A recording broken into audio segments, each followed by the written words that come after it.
어제 갑작스럽게 병원에 가서 감기약을 받아서 먹었더니 지금 정신이 어찌어찌해요. 더 마르고 지금 생각이 지금 머리가 막 왔다 갔다 하는 것만 같아요. 그런 느낌입니다. 주님께서 고난당하신 고난주간 첫째 날, 오늘은 종료주일입니다. 예수님께서 어린 나귀를 타고 예루살렘에 입성하신, 사람들은 그런 예수님을 왕으로 맞이하지요. 왕의 대관식 같은 그런 모습으로 맞이하는데, 예수님의 마음속엔 십자가가 있었죠. 지금 내가 십자가를 향해 간다. 그 마음으로 예루살렘에 올라가는데 사람들은 모두가 다 예수님을 왕으로 맞이하기 위해서 소리를 지르고 환호를 하게 됩니다. 예수님의 마음과 그들의 마음이 얼마나 많이 달랐던지요.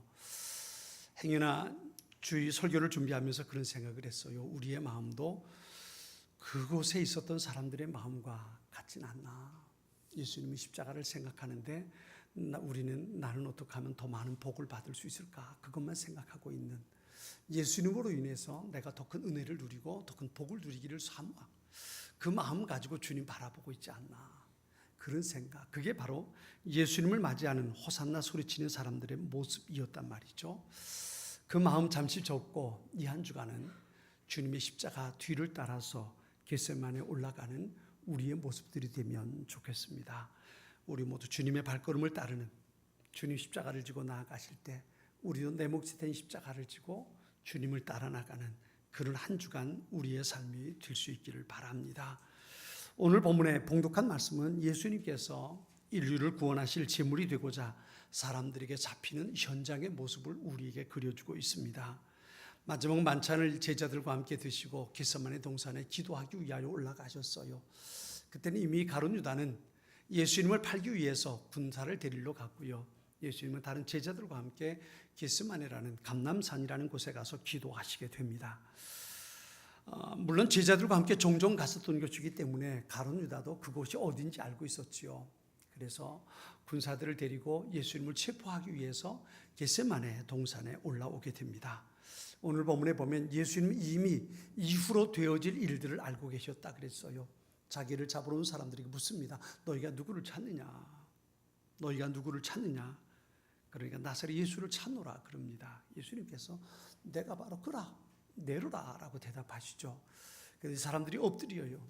예수님 다시 묻습니다. 너희들 누구를 찾으러 왔냐? 나사렛 예수입니다.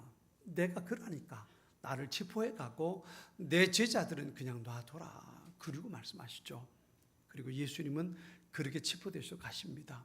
그런데 그 장면 가운데서 한 가지 장면이 삽입되고 있습니다. 그게 뭐냐면 대제사장의 종 말구의 귀를 예수님의 제자인 베드로가 칼을 빼서 그 귀를 잘라내는 장면이 오늘 본문 속에 삽입이 됩니다.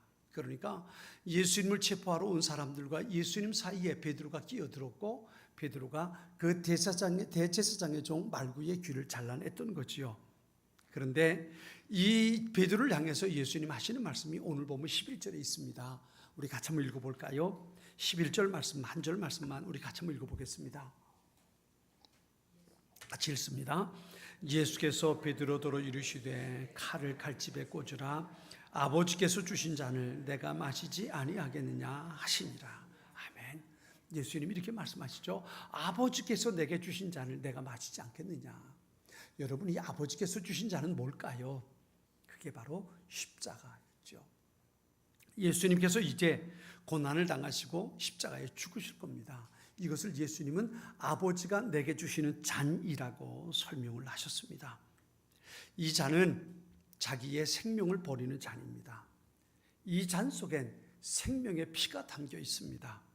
그리고 그 잔을 마시는 자마다 영원한 생명을 누리게 될 것입니다. 여러분, 이것이 바로 예수님이 마시는 잔이었습니다. 그러므로 이 잔은 어떻게 보면 예수님에겐 사명의 잔이고 피의 잔이고 우리의 입장에서 보면 생명의 잔이라고 말할 수 있습니다. 2차 세계대전 때에 일본이 전 세계와 더불어 싸움하는 그 가운데 한 부대가 있었어요. 그 부대가 어떤 부대였냐면 가미카제라는 부대였습니다. 이 가미카제라는 말은 신풍이라는 이름의 뜻입니다. 신이 내린 바람이라는 뜻이죠. 이 신이 내려준 바람 가미카제는 1274년하고 1281년에 두 차례나 몽골이 일본을 침략하게 됩니다. 몽골의 군선이 배가 일본을 공격하기 위해서 일본을 다가가는데, 그런데 아카다만에서 바람에 이 배들이 괴멸당하게 되고 맙니다. 이것을 그때 불었던 그 바람을 신풍 가미까제라고 생각을 했던 겁니다. 그래서 신풍 가미까제가 우리나라를 지켜주는 신이다, 신의 바람이다, 그렇게 믿게 되었던 거지요. 그래서 일본이 2차 세계대전 때에 가미까제라는 부대를 창설하게 됩니다. 가미까제라는 부대를 창설하고 전투원들을 모으고, 그리고 전투기에 한 사람만 탑승하게 하고, 그리고 폭탄을 싣고 적진을 향해서 달려가게 하는 거죠. 그래서 적의 함대를 보면 그곳에 가서 폭탄을 투하하고, 그리고 그 비행기를 가지고 그 배에 부딪혀서 함께 자살을 하게 되는 겁니다. 죽기를 각오한 마지막 비행이었지요. 다시 돌아올 방법이 없어요. 왜냐하면 비행기에 기름을 넣을 때에 가는 비에 기름만 넣지 돌아오는 비로 기름을 넣지 않아요. 그래서 가서 자살하기 위해서 가는 비행기입니다. 이걸 가미까제 특공대라고 그들은 말했던 거지요. 이렇게 가미까제 특공대원들이 추격할 때에 하는 한 가지 의식이 있습니다. 그건 뭐냐면 신천을 탁자 위에 얹어놓고, 그리고 비행사들이 받을 마지막 잔이 그 탁자 위에, 신천에서 덮여 서 있는 탁자 위에 놓여 있습니다. 천왕이 내려준 그 잔을 이 비행사들이 마지막 한 잔을 받아 마십니다. 그리고 천왕 만세 소리를 지른 후에 임무를 수행하기 위해 출격하는 겁니다. 이 가미까제 특별 특공대원들이 마시는 잔을 나는 죽고 남도 죽이는 그런 잔인한 잔이었지요. 정말 인류의 가장 독한 잔, 해로운 잔이 이 잔이 아닐까 싶어요. 내가 죽고 남도 죽이는 잔, 얼마나 잔인합니까? 그런데 오늘 본문은 예수님께서 이렇게 말씀하셔요. 아버지께서 내게 주시는 잔, 이것은 일본 가미까제 대원들에게 천왕이 주는 잔과 다른 잔이지요. 그들이 주는 잔은 내가 죽고 남도 죽이는 잔이라면, 아버지께서 예수님께 주시는 잔은 내가 죽고 인류를 살리는 잔이란 말이에요. 그 의미가 얼마나 다릅니까? 예수님은 이 잔을 마시는 거예요. 내가 죽고 내가 영원히 하나님의 형상대로 지음받은 인간들을 살리리라. 그 각오를 가지고, 그 다짐을 가지고 예수님께서는 그 아버지가 주시는 잔을 마셨던 겁니다. 그 잔과 예수님, 어떤 의미가 있을까요? 세 가지를 한번 생각해 보자고요. 첫 번째는요, 이 잔은 예수님께서 어떻게 보면 피하고 싶었던 잔입니다. 예수님께서 잡히시던 날 밤, 오늘 이 본문의 사건이 있기 전에 예수님은 제자들과 함께 겟세마네 동산에 가서 간절하게 기도하시게 됩니다. 그 모습이 마태복음 26장에도 기록되어 있는데요, 거기 마태복음 26장 39절에 보면 예수님께서 이렇게 기도하십니다.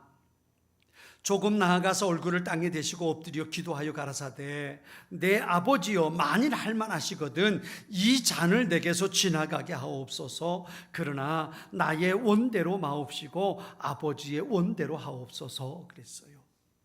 예수님께서 마셔야 할 잔, 예수님은 그것을 할 수만 있으면 피하고 싶었던 겁니다. 다른 방법이 있다면, 인류를 구원할 다른 방법이 있다면, 아버지 이 잔 말고 내가 그것을 선택할 수 있게 해달라고 예수님은 하나님 앞에 기도했던 겁니다. 이 기도하는 모습을 누가복음 22장 44절에 이렇게 설명을 했어요. 예수께서 힘쓰고 애써 더욱 간절히 기도하시니 땀이 땅에 떨어지는 핏방울 같이 되더라 그랬어요. 이것을 신약 성경을 해석하는 학자들은 어떻게 해석했냐면요, 땀 속에 피가 섞여 나왔다는 거예요. 여러분, 그렇게 기도하는 사람들을 보셨습니까? 기도할 때에 땀을 흘리는 것이 아니라 땀방울 속에 피가 섞여 나오는, 그렇게 기도하는 사람들을 보셨습니까? 기도하면서 눈물을 흘리고 땀을 흘리는 사람들은 종종 봐요.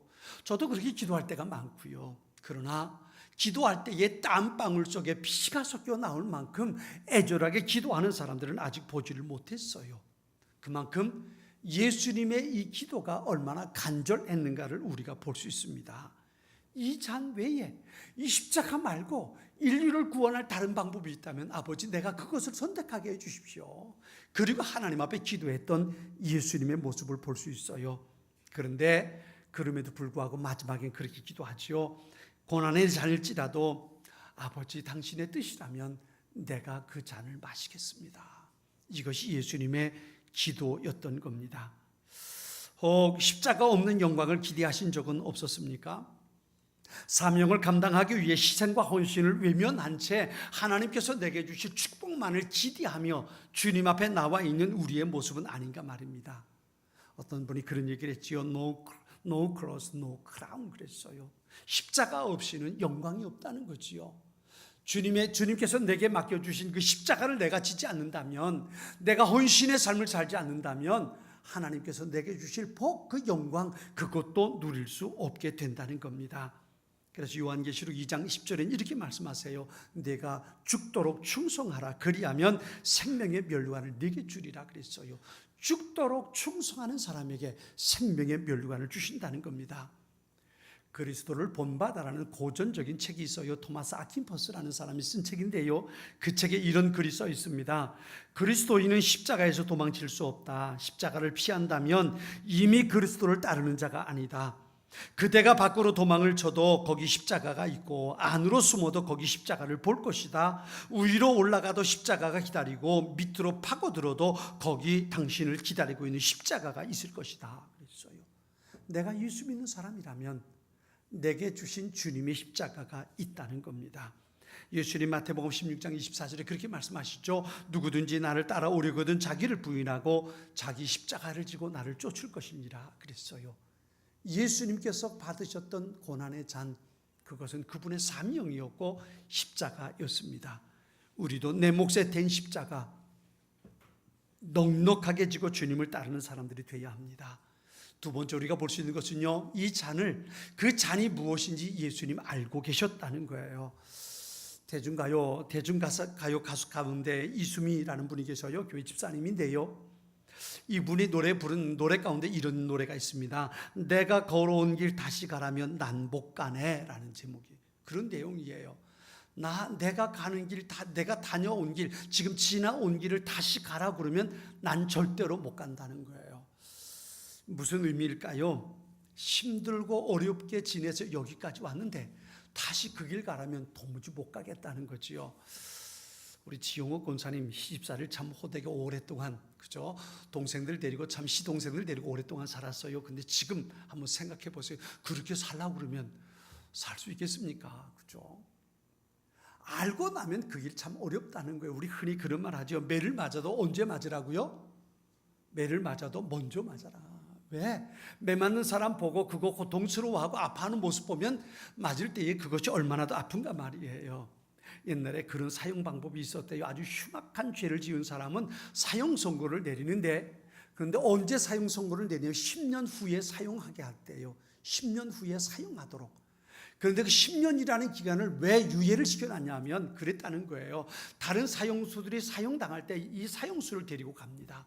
그리고 그가 만일에 목매어서 그리고 사형당하는 자리면 가장 가까운 곳에, 그 사람이 목매달아 있는 그 가까운 곳에 그 죄수를 놔둔대요. 그러면 그 죄수가 죽으면서 발버둥질 치고 소리내고 마지막 숨을 쉬고 고통스러워하는 그 모습을, 그 숨소리까지 다 느끼게 한다는 거예요. 만일에 교수형을 해서 목을 잘리는 곳이라면 그 사람이 목이 잘려서 목이 떨어지는, 그 발 떨어지는 곳에 이 사람을 갖다 세워놓는데요. 목이 자르고 나면 거기서부터 튀어나온 피가 이 사람의 몸에 다 뒤집어 쓰게 한다는 거지요. 이게 10년 동안 사형시키는 사람의 모습이었대요. 그렇게 하면 무슨 일이 벌어지냐면요, 10년이 되기도 전에 죽는다는 거예요. 왜냐하면 사형당하는 그곳에서 그 모습 보면서 이 사람의 간이 쪼그라들고 그것 때문에 공포와 두려움이 생기고, 그러다가 먹지도 못하고 신경쇠약에 걸려서 시름시름 앓다가 10년도 못해서 죽어버린다는 거예요. 내가 저렇게 죽을 거라는 생각을 하면, 그것을 바로 앞에서 경험하면 그게 얼마나 공포겠습니까? 그런데 오늘 본문에 그랬어요. 4절에 보면 예수께서 그 당한 일을 다 아시고 이르시되, 그 당할 일을 다 아시고 나아가 가라사대 너희가 누구를 찾느냐 그랬어요. 이제 시작됐구나.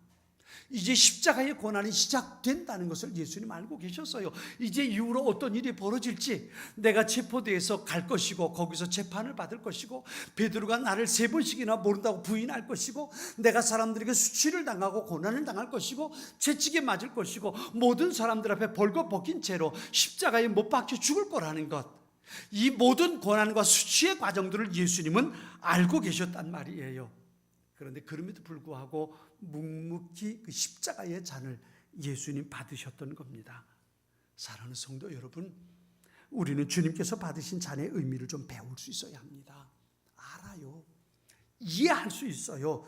들었어요. 그럼에도 불구하고 침묵하고 마음의 상처를 받아도 참고 억울하지만 그 일을 주님 앞에 맡겨드리는, 그래서 주님께서 받은 고난의 잔을 내가 받아가는 법을 우린 주님 앞에 배울 수 있어야 합니다. 여기에 평화가 있고 여기에 성도다움이 있는 겁니다. 어떤 순교자가 쓴 글 가운데 이런 글이 있어요. 나를 저주하십시오. 당신들이 나를 저주할 때마다 나는 당신을 사랑한다고 고백할 것입니다.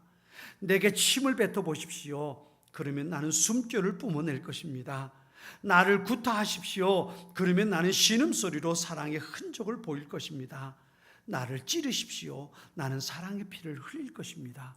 나를 짐승의 먹이로 던지십시오. 나는 사랑의 제물이 될 것입니다. 나를 불태우십시오. 그러면 나는 사랑의 열기로 당신들의 증오의 심장을 녹일 것입니다. 그랬어요. 이후로 어떤 일이 벌어지를 다 알고 계셨지만 그 고난의 잔을 예수님은 묵묵히 지고 나아가셨습니다. 여러분, 내가 예수를 믿으면서 내게 어떤 잔이 있을 것인지, 내가 예수 믿는다는 것이 무엇인지 우리는 이미 성경을 통해 알 수 있습니다. 그럼에도 불구하고 묵묵히 그 잔을 마실 수 있는 성도가 될 수 있기를 축원합니다. 세 번째는요, 예수님 그 잔을 피하고 싶었어요. 그런데도 불구하고 그 잔이 어떤 것인지를 알면서도 잔을 받으셨어요. 세 번째는요, 주님은 그 잔을 피하지 않으셨다는 겁니다. 가룟 유다가 데리고 온 사람들을 향해서 예수님 물으셔요. 너희가 누구를 찾느냐? 나사렛 예수다. 내가 나사렛 예수다. 예수님 그 앞에서 당당하게 자신의 모습을 보여주십니다. 어떤 신학자들은 그렇게 말했어요. 예수님은 체포당한 것이 아니라 예수님은 스스로 십자가를 향해 걸어가셨다라고 말씀하십니다. 그래요, 병사들이 예수님을 체포하러 왔지만 예수님은 그들에게 당신의 생명을 내어주시는 겁니다. 십자가는 예수님께서 스스로 선택한 길이라는 겁니다. 요한복음 10장 17절로 18절에 이런 말씀이 있어요. 아버지께서 나를 사랑하시는 것은 내가 다시 목숨을 얻기 위하여 목숨을 버림이라. 이를 내게서 빼앗는 자가 있는 것이 아니라 내가 스스로 버리노라. 내가 스스로 버리노라. 마태복음 26장에 이런 말씀하십니다. 현장에서 베드로가 제사장의 종 말구의 귀를 잘라버렸을 때입니다. 예수님 마태복음 26장에서 이렇게 말씀하세요. 예수와 함께 있던 자 중에 하나가 손을 펴 검을 빼어 대제사장의 종을 쳐 그 귀를 떨어뜨리니 이에 예수께서 이르시되 내 검을 도로 집에 꽂으라. 검을 가지는 자는 다 검으로 망하느니라. 너는 내가 아버지께 구하여 지금 12영 더 되는 천사를 보내시게 할 수 없는 줄로 아느냐? 내가 만일 그렇게 하면 이런 일이 있으리라 한 성경이 어떻게 이루어지리요 하시더라 그랬어요. 예수님 이렇게 말씀하시는 거예요. 베드로에게 그러지 마라. 내가 이 사람들을 피할 수 없어서 피하는 게 아니라는 겁니다. 12영 더 되는 군사들 데려다가 나를 보호할 수 있게 한다는 거예요. 여기 영이라는 건요, 영어로 말하면 그 헬라 단어로 말하면 레기온이라는 단어입니다. 이건 군단이라는 의미예요. 로마 일개 군단은 보병이 6,000명이고요 마병이 700명으로 구성이 되어 있습니다. 그러니까 걸어서 싸우는 사람 6,000명하고 말을 타고 싸우는 사람 700명이 속한 게 한 군단입니다. 6,700명이에요. 12영이나 더 된다 그랬어요. 그러면 보병 7만 2,000명하고 말을 탄 사람 8,400명이 거기에 속하는 거예요. 그러면 8만 명이 되는 사람들이 함께 오는 겁니다. 천군 천사 8만 명이 온다면 예수님을 잡으러 온 그 사람들 싸워 이기지 못하겠습니까? 예수님 얼마든지 그럴 수 있다는 거예요. 나를 지키려면, 내 생명을 보호하려면 얼마든지 할 수 있다는 겁니다. 그런데 예수님 그들에게 자신을 체포하도록 내어주셨다는 겁니다. 놀라운 능력을 가지고 있으면서도 사용하지 않았습니다. 붙잡혀서 불법적인 재판이 벌어지는 곳을 향해서 예수님 가시는 거예요. 이유가 뭘까요? 오늘 보면 11절은 그렇게 말씀하시죠. 아버지께서 주신 잔을 내가 마시지 않겠느냐. 이 말씀 속에 한 가지 단어가 생각이 납니다. 순종이라는 단어입니다. 하나님 아버지께서 내게 주신 잔 내가 순종하지 않겠습니까? 이것이 바로 예수님의 모습이었습니다. 왜냐하면 이 고난의 잔을 통해서 구원받을 하나님의 백성들이 있다는 것을 예수님은 알고 계셨기 때문입니다. 이 사명을 감당하기 위해서, 이 뜻을 이루기 위해서 예수님은 스스로 고난의 길을 선택하신 겁니다. 예수님은 인간의 구원을 위해 쓸 수 있는 하늘의 권세, 천군 천사를 동원하지 않으셨습니다. 그리고 자신을 십자가에 내어주셨습니다. 이것이 그분이 마신 잔입니다. 사랑의 아름다움이 바로 여기에 있어요. 다른 사람을 위해서 내가 사용할 수 있는 자유와 권리를 스스로 포기하는 것, 이것이 바로 예수님 그리스도의 삶이었다면, 예수님을 따르는 크리스찬, 그리스도에게 속한 사람들인 우리도 또한 그렇게 살아갈 수 있어야 되는 겁니다. 사도 바울이요, 고린도전서, 고린도 교회에 보낸 편지 가운데 고린도전서 9장에 이런 말씀을 이렇게 기록하고 있습니다. 우리가 먹고 마시는 권이 없겠느냐? 우리가 다른 사도들과 주의 형제들과 게바와 같이 자매된 아내를 데리고 다닐 권이 없겠느냐? 어찌 나와 바나바만 일하지 아니할 권이 없겠느냐? 누가 자비량하고 병정을 다니겠느냐? 누가 포도를 심고 그 실과를 먹지 않겠느냐? 누가 양떼를 기르고 그 양떼젖을 먹지 않겠느냐? 그러나 우리가 이 권을 쓰지 아니하고 범사에 참는 것은 그리스도의 복음에 아무 장애가 없게 하려 함이로라 그랬어요. 무슨 말이에요? 내가 복음을 전하는 자로, 사도로 내가 주님으로부터 받는 그 은혜, 그 혜택을 누리며 살지 않겠느냐? 나도 충분히 그럴 수 있다는 겁니다. 나도 사례 받을 수 있고 월급 받을 수 있고 다른 사람들의 사랑을 받을 수 있고 우리도 결혼할 수 있고 우리도 세상 사람들이 누리는 혜택 다 누리며 살 수 있다는 거예요. 그런데 그럼에도 불구하고 우리가 그것을 포기하는 것은 내가 전하는 복음을 통해 예수님을 드러내기 위해서라는 거예요. 그래서 바울은 고린도 교회에 보낸 편지 가운데 고린도 11장에 이렇게 말합니다. 내가 그리스도를 본받는 자 된 것 같이 여러분은 나를 본받는 자가 되십시오.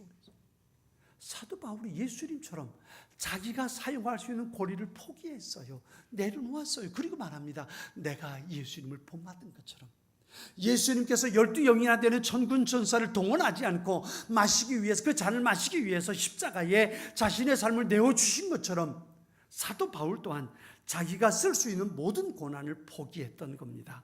그리고 바울은 말합니다. 여러분은 나를 본받는 자가 되십시오. 예수님처럼 내가 쓸 수 있는 고난을 포기하고 권리를 포기하고 주님 앞에 빛과 소금으로 살아가는 하나님의 사람들이 될 수 있어야 한다는 겁니다. 이것이 바로 불신앙으로 어두워진 이 세상 속에 소금과 빛으로 살아갈 수 있는 삶의 모습이라고 말할 수 있습니다. 여러분, 오늘 우리에게까지 복음이 전해질 수 있었던 그 비결이 뭔 것 같습니까? 그 비결이 바로 이것 때문입니다. 자기가 사용할 수 있는 권리를 포기하고 복음을 위해 생명을 던졌던 사람들, 그들로 인해서 오늘 우리에게까지 복음이 전해질 수 있었던 겁니다.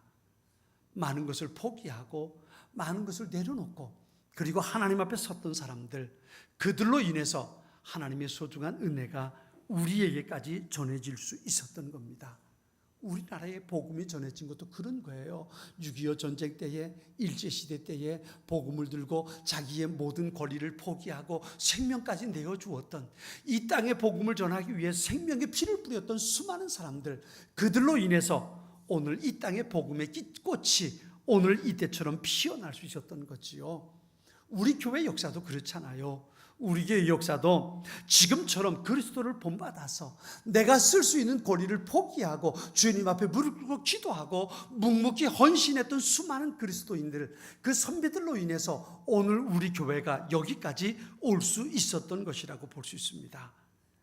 신학자요 철학가인 루터포드가 이런 말을 했어요. 우리가 져야 할 십자가는 무거우나 감미로운 것이다. 새에게는 그 날개가 무거운 것이나 그것 때문에 날아가고, 배는 그 돛이 짐이 되나 그것 때문에 앞으로 나아간다. 성도는 십자가가 짐이 되지만 십자가가 성도로 하여금 천국을 향하여 전진하게 한다.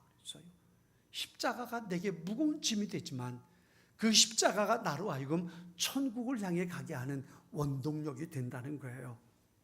어떤 사람이 신앙생활 잘하다가 너무너무 힘들었어요. 번아웃 탈진해 버린 거예요. 나만 왜 이렇게 살아야 할까? 나만 왜 이렇게 무거운 십자가를 지고 살아야 할까? 내가 왜 교회에서 나만 이렇게 헌신해야 할까? 그 생각이 들었던 거예요. 그래서 하나님 앞에 기도했대요. 하나님, 내가 진 십자가가 너무 무겁습니다. 왜 다른 사람은 그렇잖아요. 나만 이렇게 이 무거운 십자가 지고 살아야 합니까? 주님, 내가 이 무거운 십자가 더 이상 질 수 없습니다. 그리고 하나님 앞에 기도했대요. 그때 하나님께서 그 집사님이 기도하는 가운데 찾아오셔서 그러더라는, 그래 그럼 날 따라와라.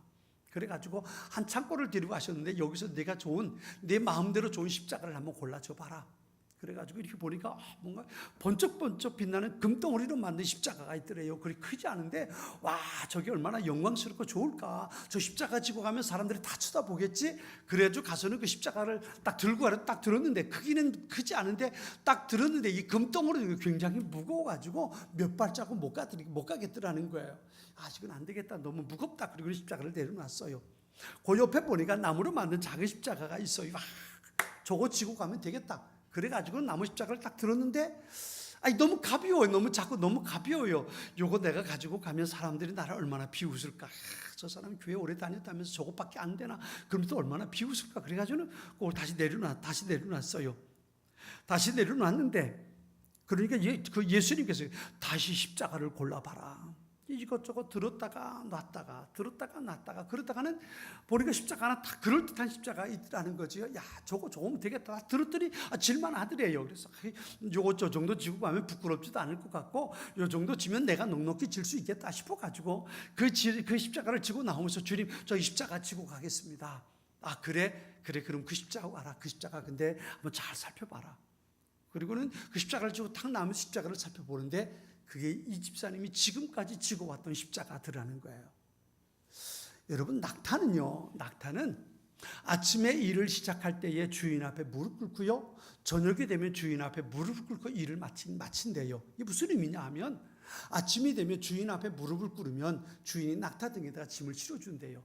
그런 짐을 싣고 옮기고 하루 종일 일하고, 저녁이 되면 주인 앞에 딱 무릎을 꿇으면 주인이 그 낙타 등에 있는 짐들을 다 내려놓고 그 낙타를 우리로 안내한다는 거예요.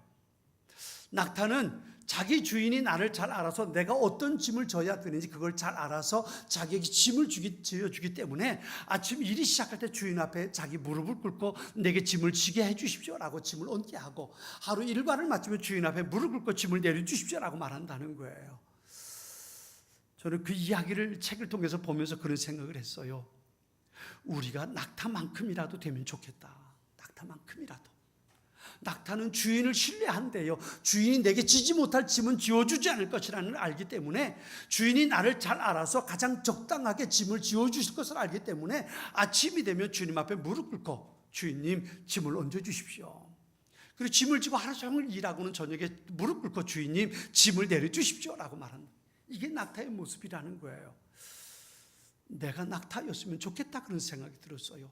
하나님을 신뢰하고 예수님을 신뢰해서, 주님, 내가 져야 할 십자가가 무엇입니까? 그 십자가 내게 지워주십시오. 주님 앞에 딱 무릎 꿇고 말이죠. 십자가를 딱 지워주시면, 주님, 제가 이 십자가를 지고 살겠습니다. 그리고 일어나서 십자가를 지고 살다가 주님 앞에 갔을 때 딱 무릎 꿇고, 주님, 제가 이 십자가 지고 여기까지 왔습니다. 그리고 주님 앞에 십자가를 내려놓으면 그것이 얼마나 영광의 삶이 될 수 있을까. 많은 사람들이 십자가가 무거워서 십자가를 내려놓고 싶어서, 내가 왜 이 십자가를 져야 하는데, 왜 다른 사람도 아니고 내가 왜 이렇게 헌신하며 살아야 하는데, 그 마음 때문에 십자가를 외면하고 십자가를 내 농댕이 치고, 그리고 십자가 없이 살아가려는 사람들이 이 땅에 얼마나 많은가 말이에요. 말씀을 마칠까요? 사랑하는 성도 여러분, 고난주간을 맞았습니다. 오늘 첫 번째 날 종료주일입니다. 예수님께서 마신 잔의 의미, 아버지께서 내게 주신 잔을 내가 어찌 피하겠는가. 그 잔을 피하지 않고 어떤 잔인 줄 알았음에도 불구하고 그 십자가의 잔을 마시기 위해서 자신의 생명을 내어주셨던 예수, 하나님께서 자기에게 주신 그 사명 감당하기 위해서 그 잔을 기꺼이 마셨던 예수님을 따라서 내게 부어주시는 그 잔을 마시고 예수님의 뒤를 따라가는 하나님의 사람들이 될 수 있기를 바랍니다. 그럴 때에 하나님 주시는 부활의 기적과 영광의 삶이 우리에게 있을 것입니다. 아버지께서 내게 주시는 잔을 내가 어떻게 마시지 않겠습니까? 내가 그 잔을 마시고 주님의 뒤를 따르겠습니다. 우리의 마음에 다시 각오하고 결단할 수 있는 이 고난주간이 될 수 있어야 합니다. 우리 교회 안에 주님을 따르는 성도들로 인해서 하나님의 영광을 높여드리는 일들이 일어나고, 하나님께서 주신 은혜와 풍성한 축복으로 인해서 우리 교회가 하나님의 영광을 드러내고 많은 사람들에게 하나님을 보여줄 수 있는 그런 교회, 그런 성도들이 될 수 있기를 축원합니다. 이제 겟세마네 특별 새벽 기도회가 시작이 됩니다. 하루하루 시간마다 주님 앞에 나와서 십자가를 향해 가시는 주님을 묵상하고 내 십자가를 바라보면서 다시 한번 다짐하고 결단할 수 있는 소중한 기회가 되었으면 좋겠어요. 한 걸음 더 십자가를 향해서 가까이 나아가고 예수님의 십자가를 더 가까이 가서 묵상하고, 그리고 내게 주신 그 잔을 내가 피하지 않겠습니다. 결단하고 다짐하며 주님 앞에 무릎 꿇는 낙타, 그렇죠? 그 모습이 되기 위해 주님 앞에 나아가는 우리의 모습들이 될 수 있길 바랍니다. 같이 기도하겠습니다.